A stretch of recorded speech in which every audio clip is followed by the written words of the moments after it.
A word about today's presentation. As you know, we've chosen Anaglyph to present images for several reasons, not the least of which is the expense involved and the technical challenge needed to do it any other way. When possible, Dave Comeau will generate fancy glyphs that allow viewing in several formats, but today is solely Anaglyph. Um, these works that you're going to see today cannot be interpreted like normal 3D images that we're accustomed to, at least the fancy folks that we are. They're not stereo cards, they're not 3D movies, they're not VR. In fact, they are not constrained by the mechanics of a camera. There's really no such thing here as a window violation or any of the mechanical rules you need to abide by in order to generate stereo 3D from a flat surface. Depending upon the size of your monitor, you may find it slightly difficult to merge some of the images traditionally. I suggest you let your eyes do the walking through the image. If the conversion point troubles you, look past it and vice versa. Or simply close one eye at a time and view it in two different formats in your brain to really understand the magic of it. We've shown chroma depth with artists Jessica Ramirez and Mark Finney. Matter of fact, if you have some chroma depth glasses, you should go grab them. And that's another very creative way of adding yet another dimension to a painting. The wonderful thing about these techniques is that they're really not a trick, but a leveraging of stereopsis and the perception machine embedded in your noggin. As Jimi Hendrix wrote, you can't believe everything you see and hear, can you? Anyway, today we'll begin with the Anaglyph Jukebox, then a video by Peter Rose, a lecture by Dr. Rebecca Hackemann, a presentation by Joan, Levy, Hepburn, and last but not least, a discussion with Phoebe Legere about her past, present, and future projects in music, art, and perception.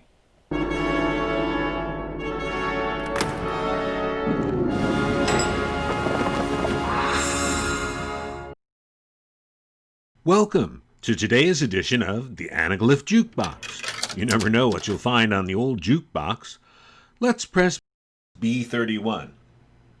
Okay, we've got Milt Caniff, 3D. Milton Arthur Milt Caniff was one of the most famous and influential of all comic book strip creators. But the type of realistic adventure strip that he pioneered has disappeared from the newspapers, a victim of the century-long downsizing of the format. Today's strips are printed at a size that simply could not accommodate the near photorealistic details of Caniff's great work on his two major strips, Terry and the Pirates and Steve Canyon. This style, which used heavy blacks and brushwork to suggest more detail than is actually on the page, was developed by Caniff's studio mate, artist Noel Sickles. Caniff and Sickles worked occasionally on each other's strips, and like other artists working closely together, they shared ideas and approaches. Sickles' strip, Scorchy Smith, featured a pilot for hire and adventurer, much like Caniff's later character, Steve Canyon. Sickles developed what he referred to as chiaroscuro, an Italian term that simply means the use of strong contrast between light and dark. Think Rembrandt, Caravaggio, Vermeer, and Goya. In fact, there's a sign in Caniff's hometown of Hillsboro, Ohio, that calls him the Rembrandt of comics. One of the great patron publishers of comic strips was Joseph Medill Patterson, founder of the New York Daily News and creator of the tabloid press format. In 1934, Patterson hired Caniff to create a new adventure strip.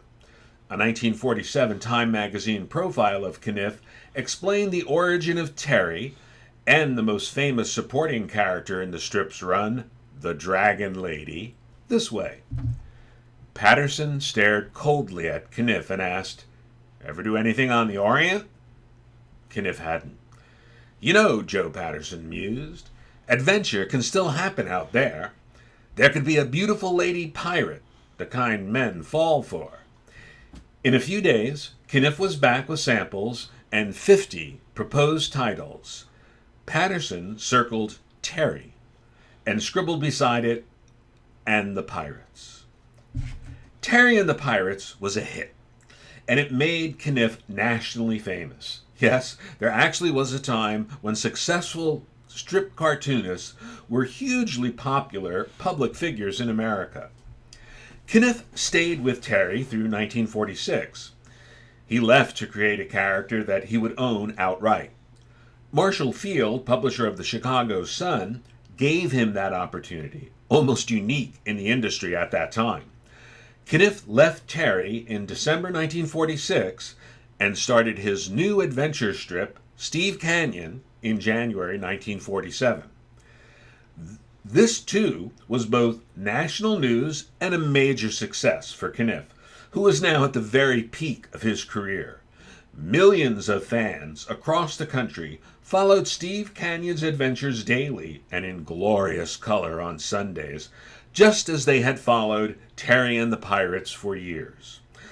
Though Steve Canyon may not have been as wildly popular or as famous as Terry and the Pirates had been with his World War II adventures, the Canyon strip had a greater circulation than Terry ever had. Steve Canyon was often called an unofficial spokesman for the U.S. Air Force. The character's close association with the military caused a decline in readership during the Vietnam War. This reflected the social change and unrest of the era. It did not lessen the prestige that Caniff was held in by his peers and his publisher. He continued the strip until his death in 1988, an amazing run of 41 years. Caniff helped found the National Cartoonist Society. He won their first Cartoonist of the Year award, the Reuben, for work on both Terry and the Pirates and Steve Canyon. He would win it again in both 1971 and 1972 for Steve Canyon. The National Cartoonist Society has since named the Milton Caniff Lifetime Achievement Award in his honor. Call me crazy, and most people do, but there's a bit of both Terry and the Pirates and Steve Canyon in Steven Spielberg's Indiana Jones character. Since 1968, Pete Rose has made over 30 films, tapes, performances, and installations. Many of these early works raise intriguing questions about the nature of time, space, light, and perception, and draw upon Rose's background in mathematics. Rose has been widely exhibited both nationally and internationally, having been included in shows at the Museum of Modern Art, the Whitney Biennial, the Center, here we go folks, Pompidou, probably wrong, the Philadelphia Museum of Art, that's one I can handle, the Film Society of Lincoln Center, and the Rotterdam International Film Festival. He comes from us right now, he's in Pennsylvania. Once upon a time, there was a man who saw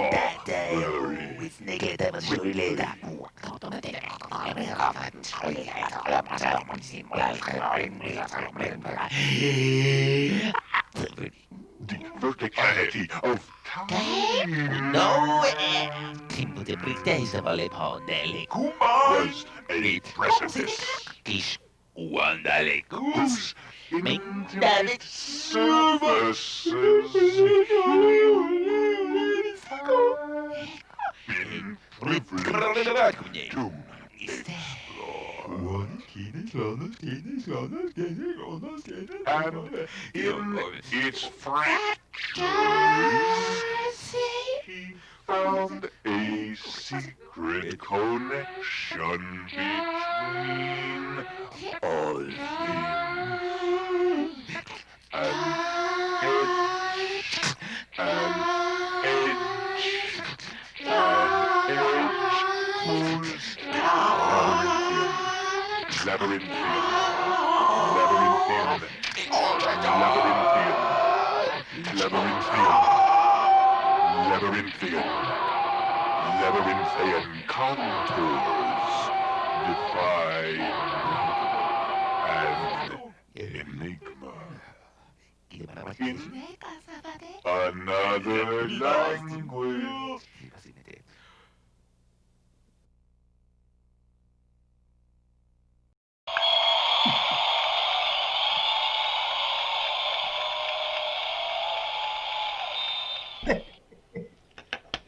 How to do that. Now we're ready, Pete. Well, I used, like I say, a couple of rigs. I got my except they're disappearing here on me. Two Vixia cameras. I got the front seat in the Bolt bus between Philly and New York. And then I shot a good bit of it with an iPhone. And then I used my, my little Fuji stereo camera. The trick with the iPhone, I got this little thing I do.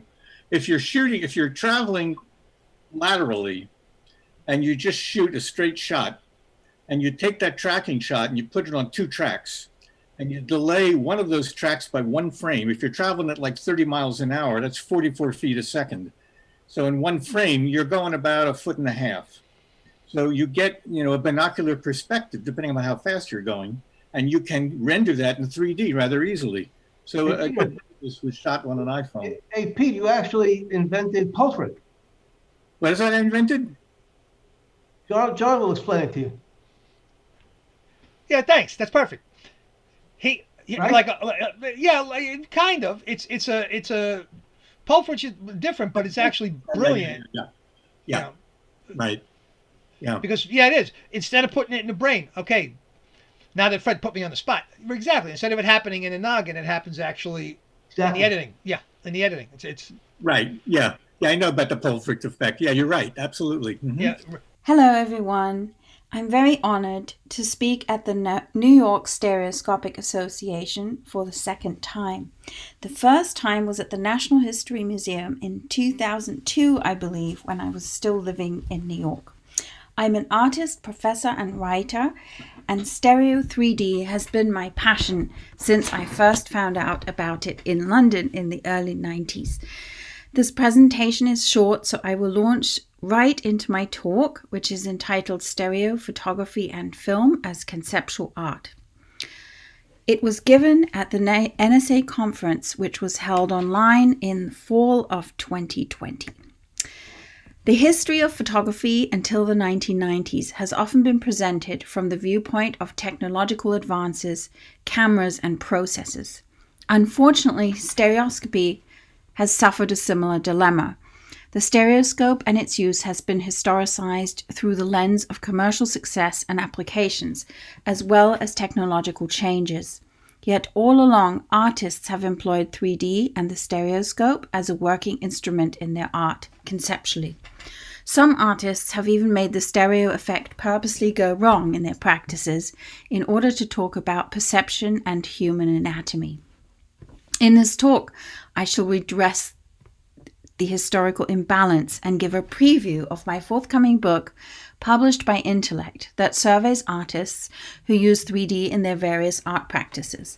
These include photographers, experimental media artists, painters, and sculptors, as well as socially engaged artists. Artists began to experiment with 3D in the early 20th century. Among them were Duchamp and Man Ray. In fact, Duchamp's last errand before he passed was apparently to buy a pair of stereo glasses. This anaglyph shows a photograph Man Ray made of Duchamp's hypnotic rotary reliefs. While Man Ray and Dali famously use stereo in their work, so do other artists such as Perry Hoberman, Zoe Beloff, and William Kentridge. As Andreas Spiegel notes, the study of seeing in this regard is inseparably linked to the notion of hegemony or criticism. Addressing seeing also means intervening in social and political processes connected with seeing, visualizing, and concealing. Artists have exploited these characteristics of 3D to address the idea of the gaze, the act of looking, perceiving, as well as the idea of the spectacle in our culture. So in this vein, artists use the stereoscope to draw attention to the process of vision itself. With a new journal issued devoted to 3D photography and a variety of lens-based media artists using stereo photography amongst other media, More and more artists are employing 3D conceptually, and more artists are being rediscovered from the 1960s and 70s today. In this issue of the journal Public, for example, several essays examine the wider field of 3D in the context of this expanded field of inquiry that includes augmented reality, video art, and writings by Sergei Eisenstein on stereo film. Stereoscopy can disrupt natural vision even more drastically in investigations of binocular or retinal rivalry. When the two eyes receive completely different images, the brain struggles to resolve the contradictory information. As the images compete for perceptual dominance, they seem to alternate or flicker, never quite cohering. Many artists employ this method. Alphonse Schillings in 1973 created random pattern stereo, a viewing device that allowed the viewer to perceive motion in dot paintings through the oscillation of the two stereo pairs in the human brain. In other words, retinal rivalry. The image here oscillates and vibrates as our brain struggles to join the two images. Created in a period when perception and expression were timely, the stereoscope here is used as a machine to create awareness of the way in which the optical nerves function, drawing attention to our anatomy through confusing it, making it go wrong. We must recall that the theme of the body at this time was just emerging in art in general. Klaus Albrecht Schroeder writes, "With Alphonse seeing machines, one sees the act of seeing." Created in a period when perception and expression were timely, the stereoscope here is used as a machine to create awareness of the way in which the optical nerves function. There are some more of his seeing machines here, which he tested and used outside of the gallery, both in a desert landscape while walking and on rooftops in New York. In these, there is no image in the stereoscope, but the environment it projects is projected to the eyes at different angles. Many artists and curators have tried since the 1980s to free the stereo image from the confines of the screen. Perry Hoberman is a media artist who has a long-standing history with 3D experimentation in film and in installation art. One example of this is Perry Hoberman's multi-layered series of stereoscopic curtains, consisting of transparent mylar surfaces covered with enigmatic red-blue silhouettes. When seen through anaglyphic viewers built into the works, the silhouettes appear to hover unsupported in the air. The silhouettes of figures, animals, and objects combine to create free-form narrative moments. These low-tech works extend an ongoing investigation into stereoscopic and other optical phenomena. Other artists such as Legere Clark and Dan Graham created system-based works that emerged out of an artistic practice that drew from communication and literary theory. Here we see Lydia's Dialogo Oculus, translated as Dialogue Goggles, 1968, in which visitors experienced a sort of sandwich stereoscope while being welded to another person. She was interested, like so many artists, in the human-machine interface, foregrounding sensory feedback systems. William Kentridge in 1999 returned to the old Wheatstone method of stereo that employs two mirrors. It enables us to see the two paintings on the opposing walls. This is an installation at Marin Goodman Gallery in New York from 2004. Like Dali, his stereoscopic works are little known, and so it is all the more important to show them here. These gravures are sold in a set with a stereoscope published by Ivory Press Spain. In Étant Donné, 2007, we encounter a nude that references Dürer's study of perspective and entitled Man Drawing a Lute from 1525. In William Kentridge's version, we see a nude woman who is seated sideways, yet her breasts and face are oriented towards the viewer. To the right, we see a head behind the perspective mesh that used to be used by painters as an aid to successfully show foreshortening in flat paintings. This reference can be interpreted to point directly to the depth perception of the stereoscope as a triumph over early technology against attempts to show perspective on a flat image plane. In the background, we see newspaper clippings that say collectively, "What will come has already." which might be interpreted as saying, if you think VR is new, it is not. It has been with us for over 100 years. In A Cat in the Meat Trade 2007, we encounter a cornucopia of signs likened to a street market, created with paper cutouts and kitchen utensils to show what almost seems like a surrealist scene. The viewer is likewise immersed into another world, paying attention to its depth, which gives this otherwise fairly white and flat drawing a life of its own. Here are some installation shots of these gravures by William Kentridge. Francis Naylor was born in 1907 to William Naylor and Eugenia Naylor of Evanston, Illinois. In the spring of 1909, shortly after she learned to walk, Frances developed a circulatory problem in her legs. When various therapies proved unsuccessful, her legs were amputated. Many years later, she apparently developed the ability to levitate. Whether this is true or not does not matter. In fact, she may have dreamt that she levitated. But the house where Frances Naylor lived still stands in Evanston, Illinois, and now houses a gallery. In the fall of 2005, Christopher Schneeberger, an artist, was able to stage these photographs there, a place that provided context for his story. Through his work, we as the audience can connect to this person's life and imaginations, and the line between what is real and what is not is questioned through the use of stereo photography. Christopher Schneeberger's work proposes a fictional recreation of events rooted in historical records.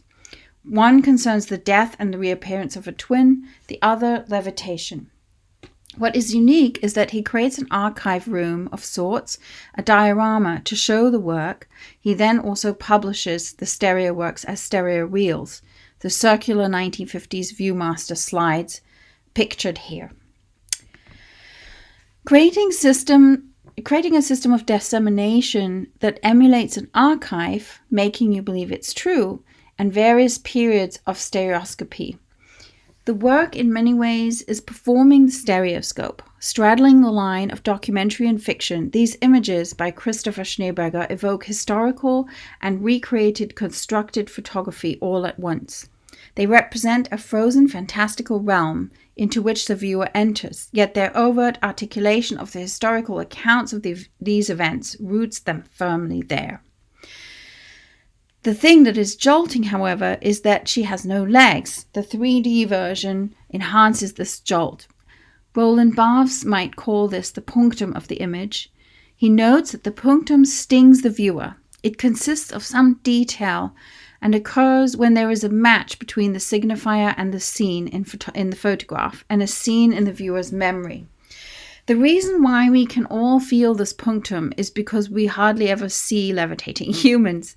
We know that it's not real, but we almost believe it because it is a photograph, and the stereo effect enhances this investment in the real, this belief in the retinal truth of the image. The skirt conveniently conceals the mysterious lack and any grisly details of her body. The leg stumps obviously are not visible. The stereo effect, I argue, increases the sensation of the sting, or what others later interpret as the main signifier of the image. In my own work, I use fictionality within photography to create the most extreme opposite of what documentary photography claims to do. 3D scenes are constructed in the studio that become worlds unto themselves, to be later destroyed. Some images are purposely distorted by breaking the 3D rules of image making and the famous window. This image is entitled The Institute of Incoherent Geography and references the artist as flaneur, an outsider, analyst, and onlooker. The results are often political, whimsical, or satirical, and differ depending on what meaning and connotations are brought to the work by the viewer. And I'm happy to share more of these later on if there is time.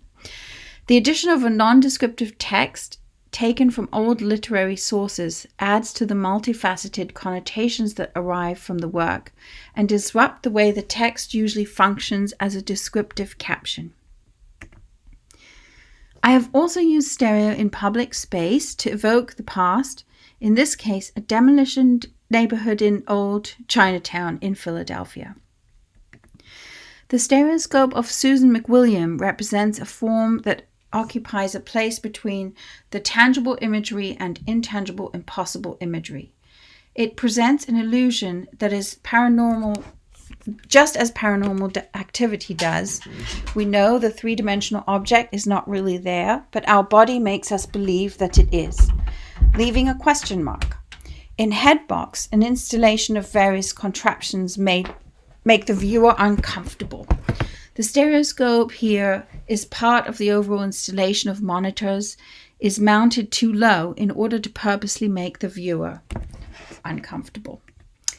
In Joel Schlemowitz's film scroll 17, 2001, a wooden home stereoscope is mounted onto the traditional film editing and viewing machine from the early part of the 19th century. The 16mm film runs through the stereoscope, enabling the viewer to see 3D color and black and white 19th century stereoscopic portraits. In the schema of the stereoscope, the viewer has a sense that others are looking at her through the act of looking into the stereoscope.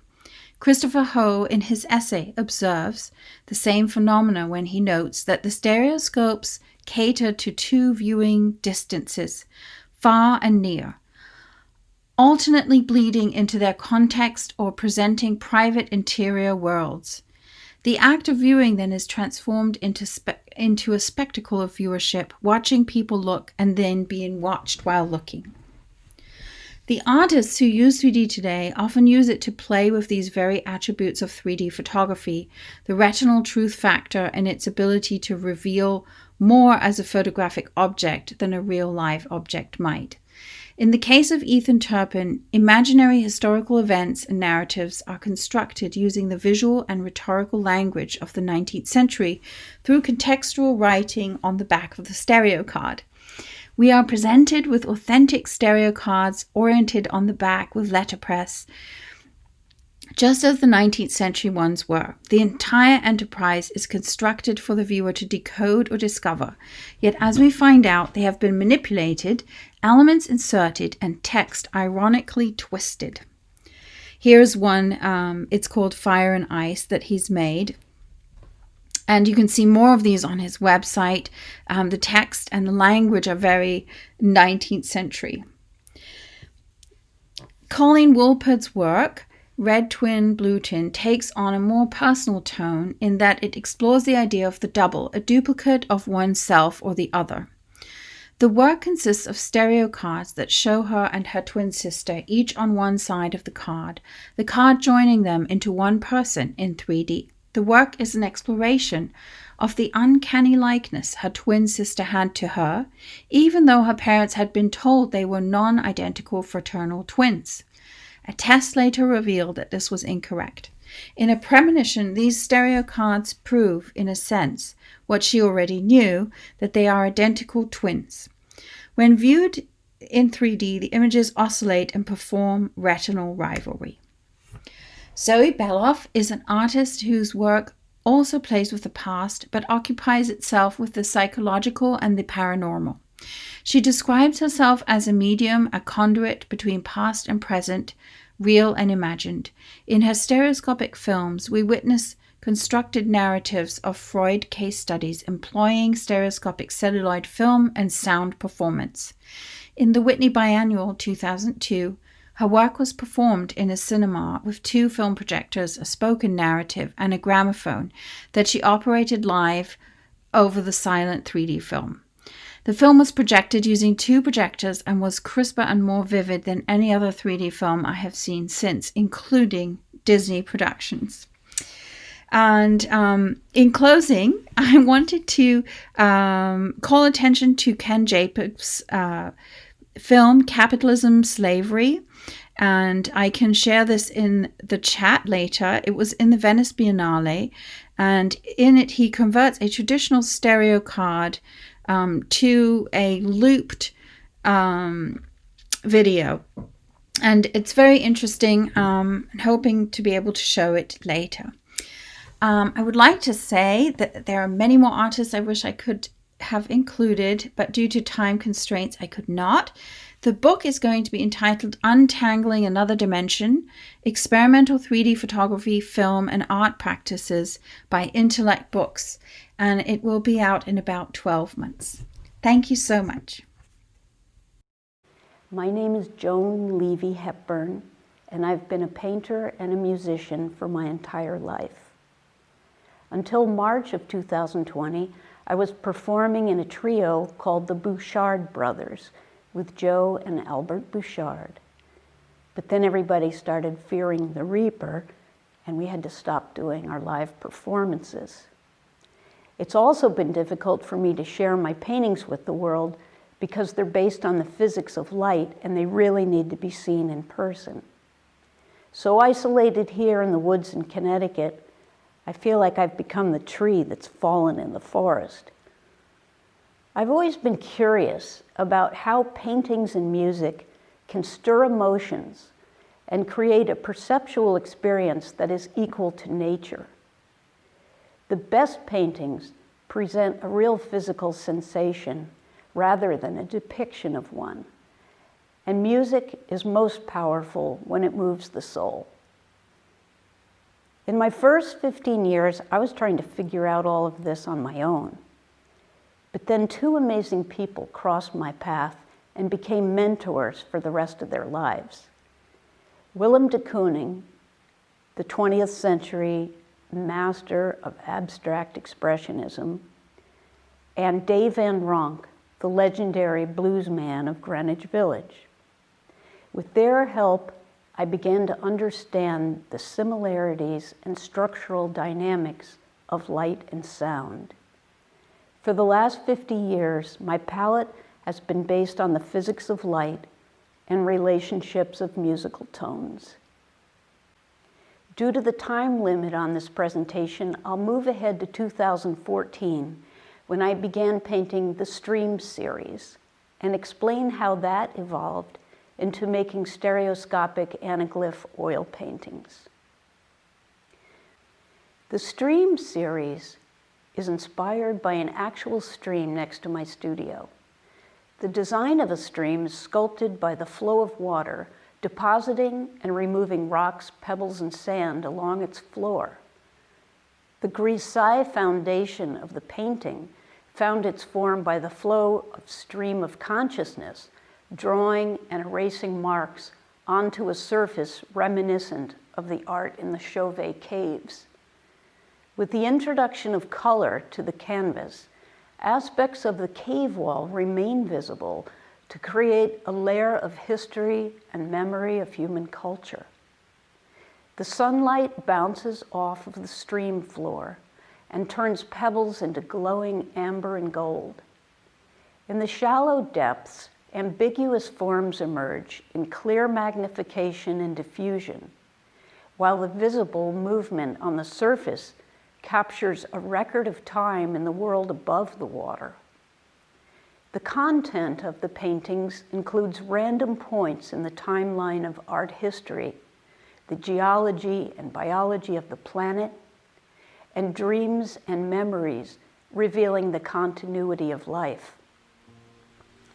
The exhibition of Streams also includes an improvised cello composition that I played and recorded. It is a biophony of the rhythm of the water and the sounds of the flora and fauna in the environment of the stream. The synesthesia of seeing and hearing expands the space of physical reality in the imagination of the observer-listener. Put on your anaglyph glasses now. As the Stream series progressed, I wanted an additional dimension reaching out from the canvas and into the space of the viewer. I began to introduce Anaglyph technology into the paintings, as you can see in this painting, Stick Out.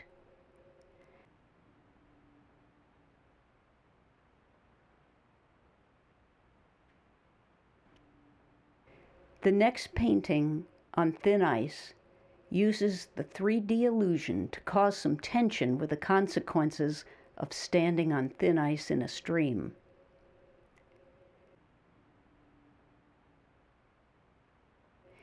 Then some industrious beavers began sculpting dams and lodges in the water.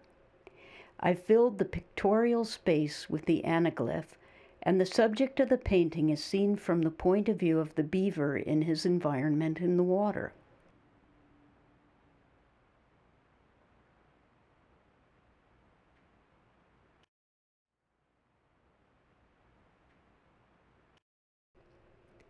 The structural compositions of the paintings reflect the beaver's architectural designs.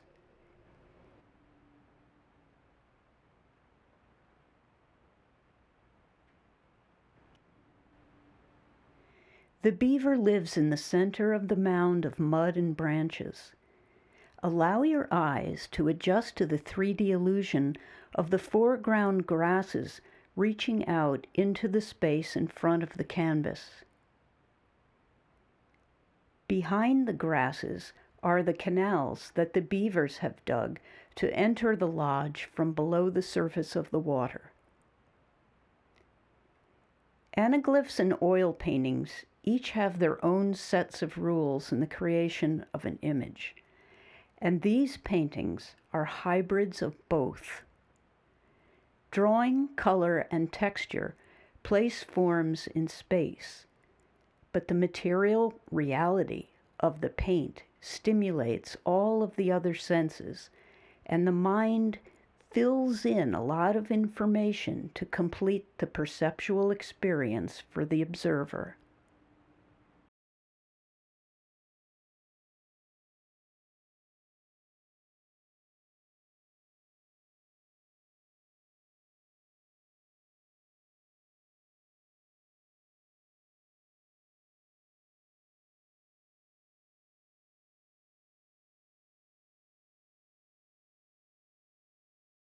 Thank you so much for inviting me. As usual, I have had a great time and I've learned so much at the New York Stereoscopic Association. I'm blown away by these presentations. Well, thank you. I loved it. I know you did. Joan and Rebecca and Peter and everybody, sensational. So generous you are. I'm going to, I did not talk you in, and I have to. I know it's going to embarrass you, so you're going to get pink, and that's okay. But again, Phoebe Legere is a visual composer and art educator. And by the way, every one of these things I can attest to. So it's not even PR. It'd be one thing if it was, but it's just, I was there for all of this. Is a visual composer and art educator. She is president of the Foundation of New American Art. She's the inventor of the total art synthesis, a method of perceiving that integrates science, technology, music, and art. She uses sensors to integrate sound, video, movement into her paintings. Legere makes big art, including a 15-person rideable giant eagle sculpture that runs on alternative energy, trained from the age of 5 by artists' parents. She makes paintings that investigate the perceptual process itself. The subject of her art is what she calls deep seeing. Lasers brought us together, did they not? Lasers brought us together, and it's been a wonderful trail. I was always proud to be brought into your, and appreciated very much to be brought into your sphere of accomplishment. When you reached out for me to do things that were, that you thought were technically challenging, and I'll always be there. Matter of fact, for all of you guys, but particularly for Phoebe, because we've had a long experience together. Explain what we did with the one part of perception, which I love, is the talking paintings. Okay, I'm very interested in total art synthesis, total, Gesamtkunstwerk is the German expression, and it's the combination of bringing all forms of art together. And so to this end, I embedded sensors in my paintings so that the viewer would hear sound that would amplify the narrative of the painting. And it worked extremely well, and these can be seen on my website, phoebelegereart.com.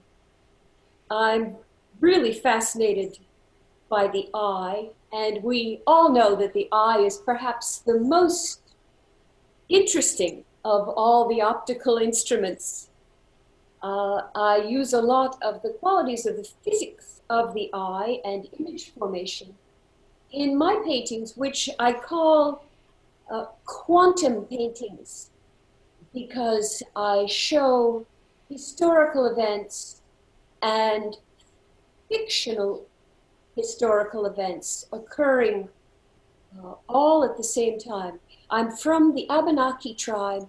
My tribe has no word for time, and we don't believe in time. Past, present, and future are all happening at the same moment. So in my paintings, I show this, and I also call my paintings illusion transduction.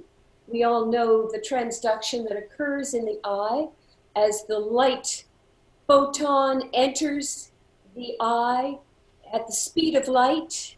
The cornea slows it down and bends the light ray so that the image can be projected on the back of on the retina, of course, upside down. But it's the next phase that interests me so much, when the upside down image flows to the brain in the pathway of the axon, and the brain reconstituted this image into reality. Because people like Roger Penrose and other people working in AI, trying to make machines that will reproduce human consciousness, have really determined that consciousness is quantum mechanics. So it's all a fiction, it's all a hologram, and we are creating our reality in our inner eye. My paintings show the images that I see in my inner eye. At the same time, I am deeply interested in the rather ancient ideas of how to construct 3D using paint, using the push and pull of cold and warm colors. The construction of artificial 3D by artists is one of the most satisfying things that artists can do and that a viewer can experience. We love it. My sister Valentine and I started with a stereopticon that was owned by the family. We found it in the attic, and we started looking at those stereopticon images. You all know this. I guess this machine is from over 100 years ago. And I've even seen them at your Stereoptical Society. And I think you should. Do you have any of my paintings with you, John? Can we show? I do. Yes. I was actually, I didn't want to cut you off, but continue, and I'll bring them up. Yep. Talk over my paintings. I'm very interested in the way in which music and art seem to come from the same place in the heart. I don't think those are mine. No, I'm coming up. I'll get them. And you can see more of my videos and paintings. So this is where the rods have taken over at the end of the day. Of course, go on to another one, John. Move on to something. Okay, here, stay with this one. There's a story that, Abraham Lincoln's funeral train passed through Rhinebeck, where I'm staying now during the pandemic. And the sound of the funeral train can still be heard. It's called Lincoln's Ghost. It's a phenomenon. I often paint the Hudson River and the mountains behind it. See those purple mountains? And I'll stand there for hours doing what I call this slow seeing or deep seeing. And unlike today, when people pass by with their iPhone, they'll stop their car, take an image of a landscape and drive on and figure I'll look at it tomorrow. I will stand and look at the same image for 8, 9 hours. And of course, the longer that you look, the more you see. I began to actually see Lincoln's face in the clouds. And I drew it. There you see the train tracks disappearing in perspective. And this is rather a quick sketch of a longer painting that I did. Why don't you go on? This is an example of my quantum painting. Here I am dissolving as I paint, looking at the same view from another place along the river. And I have actually become transparent. I have become a transparent eyeball, doing this deep seeing, this slow seeing, this illusory transduction. Can you show one more, John? Sure, And yep. time for the party, of course. Boy, Stand by. it's been another great day with you, John. You know, you always teach me so much. All right, this is a perfect one. Here I am doing some fly fishing in the Sopus, and you see that I have become a ghost. I've become transparent. I have become a part of the landscape. And I'm playing with three-dimensionality and with 2D here. So I'm always working that tension between the dimensions. We have the 2 dimensions, we have 3 dimensions, and we have the 4th dimension. We have time and space, which we know are illusions. John, do you have any questions? You can see more of these paintings on my website, phoebelegereart.com, and all of the sales of my paintings and of the digital downloads of my music and my videos go to provide free art and music lessons for the children of low-income families. If you want to learn more about my charity, it's a 501c3 called the Foundation for New American Art. We are nurturing the visionary artists of tomorrow. For that alone, not for all the other things, but just that, everybody, you got it. Yes. Thank you for doing that. That's wonderful. Now my questions, which, like I say, are coming from a guy who can, now I realize nobody can draw a straight line, so that's really helping a lot. So, but nonetheless, that was good. Thank you, Joan. That was really, but now an artist using depth, like when you're learning to paint and you're learning perspective, which I guess ties in, that generating depth. How important is that factor? And when you're painting, like, is that something that you work on, or it just comes naturally as you're starting to learn? Luckily, my father was a painting teacher at a terrific school, which was called the Museum School, the Museum of Fine Arts School at Tufts. And he was a member of the Boston Expressionists, a group of people, mostly Jews who escaped Hitler.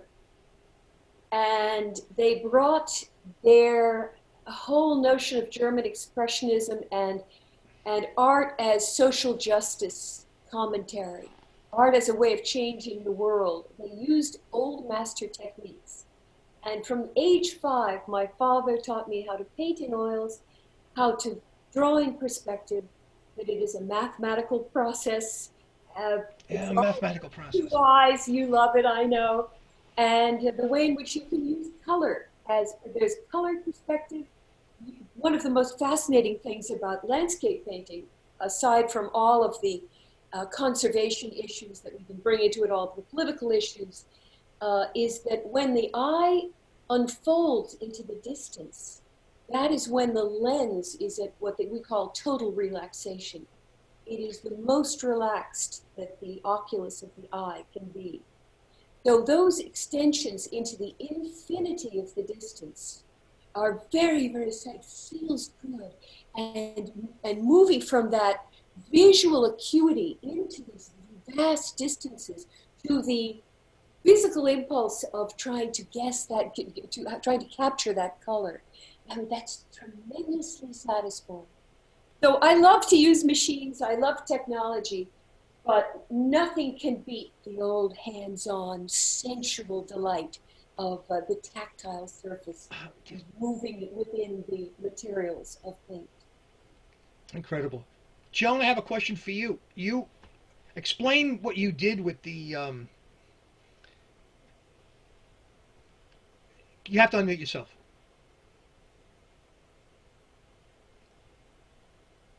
Hey, Joan, can you hear me? Just nod if you can. Now I can hear it. Yeah.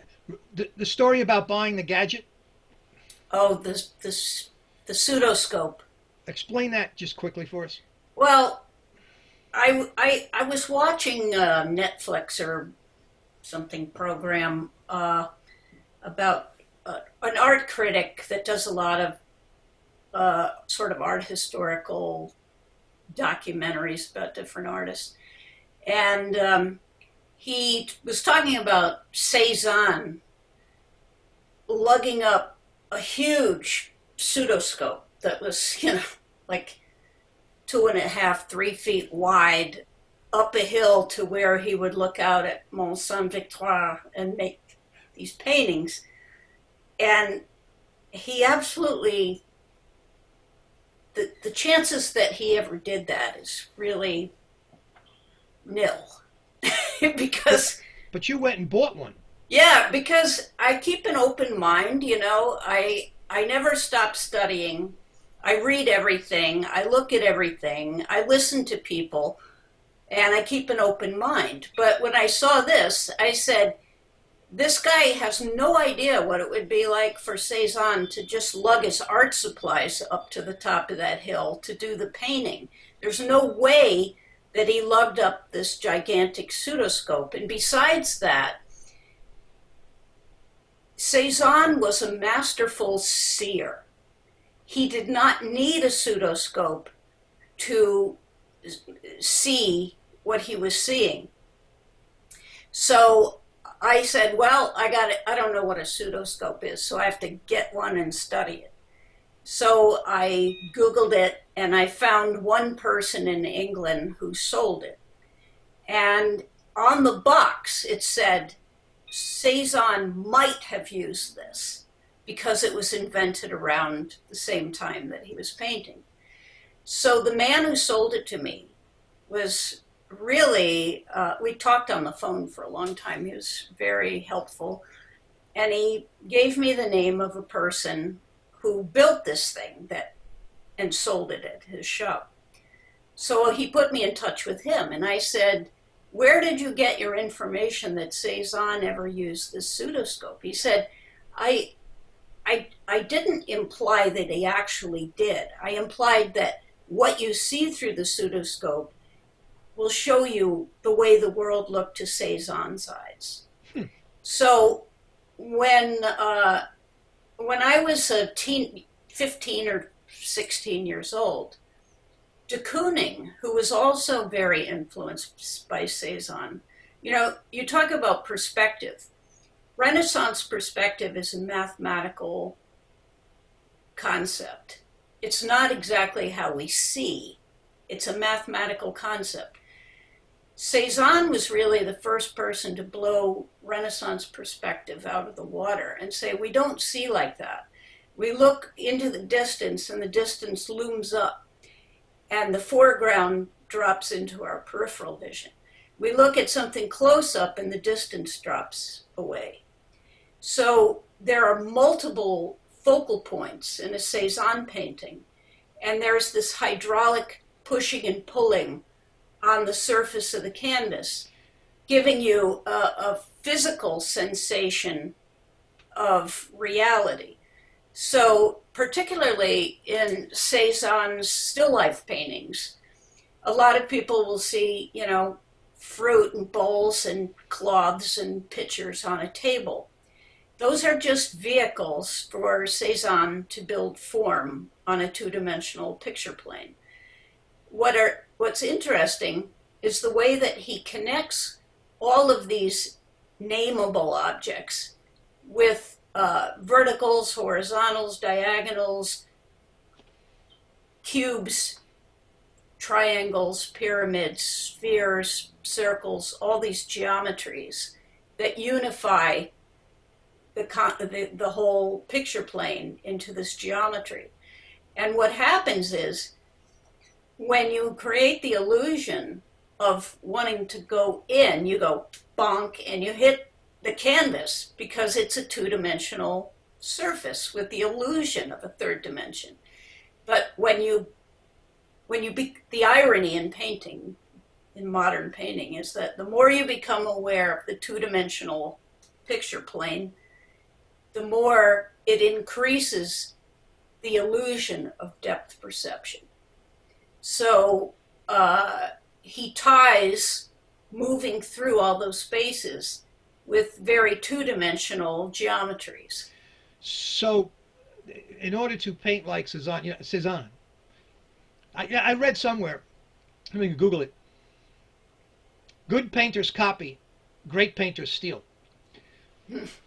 So, Why reinvent the wheel? I mean, it took people years to get beyond the Renaissance time to figure out how do you take the three-dimensional world and put it onto a flat canvas. People have been trying to figure it out for centuries. Cézanne was a genius who was not even recognized in his time. It took a good 50 years after he died before people realized what a genius he was, except for maybe a few of his immediate friends. But he was pretty much of a loner, and he was very dedicated to seeing. And what was he eating regular? I don't know, probably. That's a successful artist at one point. I mean, he was a pretty hefty artist. So, oh, you mean was he rich? Well, his father. Well, if he had anything to, yeah. His father had a lot of money, so that helps. So he was supported. So that helps. He didn't have to worry about that. But he was really faithful to his eye, more than really any other painter that came before him. And when he was alive, people said he's a barbarian. He doesn't know anything about painting, but I'm trying to there. Okay. Thank you. So okay. Everybody thought he was a barbarian, but he was actually, the interesting thing about a still life is called nature more, like dead, still life, right? If you paint objects on a table, but you do not think about the nameable object, and you see beyond that, the spaces in between them, and parts of this object and part of that, and the space between them, and you can't name that, and you start connecting all of the forms, now you're seeing without the prejudice of naming the object. So you have to stop naming things that you already know so that you can see what you don't know.